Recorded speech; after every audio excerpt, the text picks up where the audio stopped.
Obviously, last weekend didn't go necessarily as planned. Uh, Yes, sir. how do you guys bounce back from a game of that nature? What were the positives that you took away from that game? How can it help you guys in the future? Well, I think that this is the beauty about what we do. First of all, when you have a situation like that, there's major coaching errors, and when I say major coaching errors, I mean me. We've identified some things. The biggest thing is just what's our mindset, what's our ability to come out at halftime. Because as you look at that game, we won the first half of what we refer to the middle eight. So the last 4 minutes of the second quarter, it was really, really good, right? We forced a miss, 14-0. We always, we deferred that game. So we had the ball coming out. Really good situation, even with some unforced errors in the first half. And then you look at the third quarter, and really that 7 minutes of the third quarter, it's all three phases, multiple guys, really not performing at a level that, you could sustain against anyone, let alone the number one team, in my opinion, in the country and currently in our state. So that's a coaching issue and a head coaching issue in terms of where are we at coming out of the locker room, getting ready to go execute what we know the plan is. And, it started with the opening kickoff return. We had the ball loose and knocked out from Pineda. And then obviously the ball was punched out from Jason, and it went on from there. And then, that's really the deal. And I learned a long time ago, the players are the guys that can bring you back, so how do you bounce back?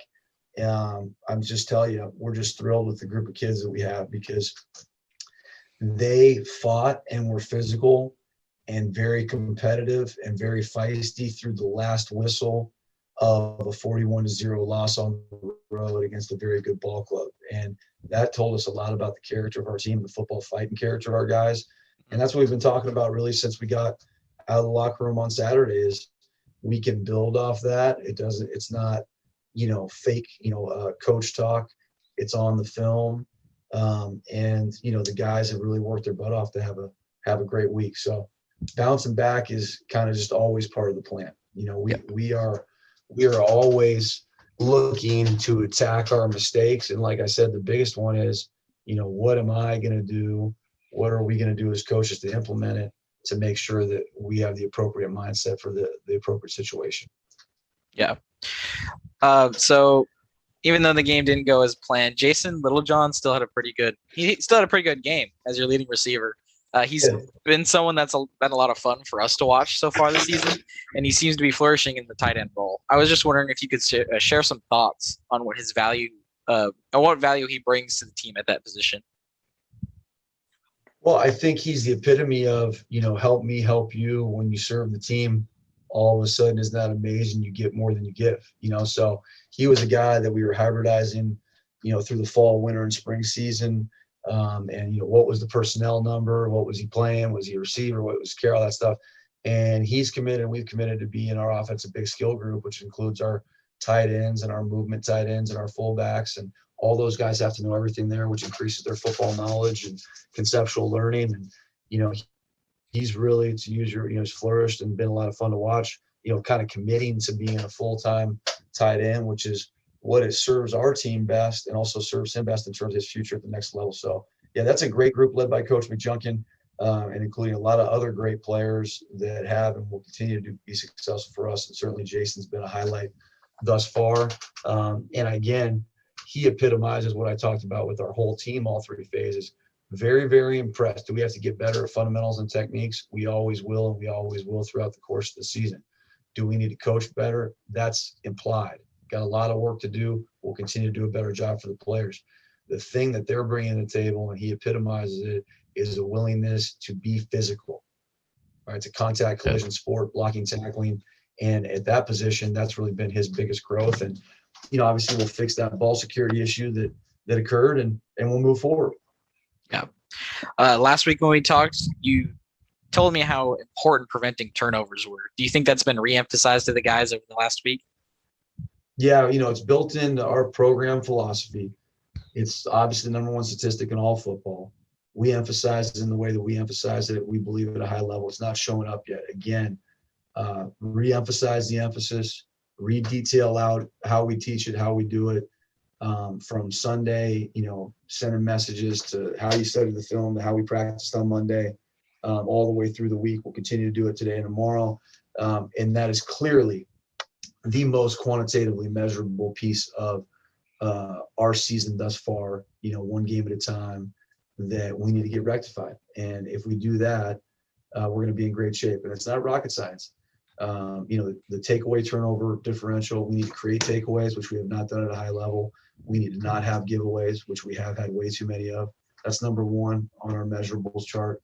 Win the kicking game, which we have not done. And not only that, we've had issues. And then the second one is rush yards differential, which we've not won. So we understand, and the players understand, that we control our fate. All right. And we have a great game plan against Delta. We're playing a hell of opponent against Delta. And we need to control what we can control, which is a lot. And when we do that with the appropriate mindset and the right situation, we know we're going to have a ton of success.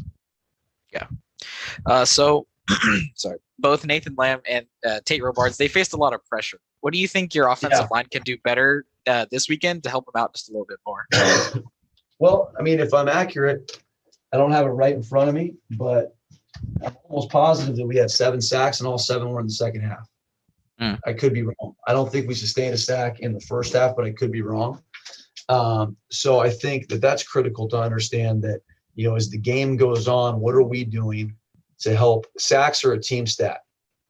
Yeah. On offense, it's a team stat. So it's not the offensive line. It's everybody in concert. And the QBs will be the first ones to tell you that they need to do what they need to do within their fundamentals and techniques to make sure that we are getting rid of the ball appropriately and or delivering the ball appropriately and on time. So there's only one that what I would say would be a guy just winning a one-on-one. A guy went 1-2, big swipe by, up and under on the left tackle. That one's going to happen. It's going to happen every once in a while. Did a hell of a job in the first game. We got to get back to that.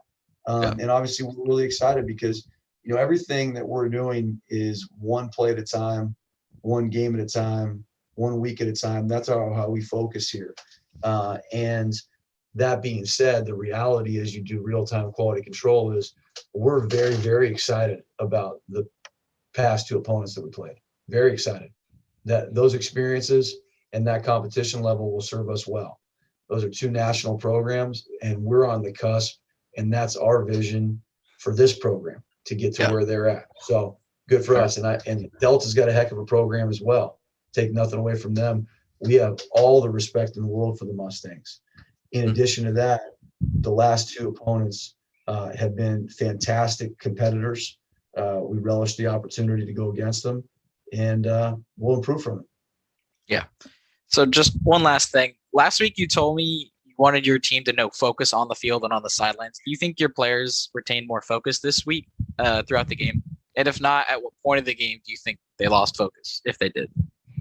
Well, like I said, 41-0 at the end of the fourth quarter, and there's guys still trying to pancake guys and playing physical. So I would say this, operationally, we always are looking for improvement. I mean, we don't want to be tight, pressure tight.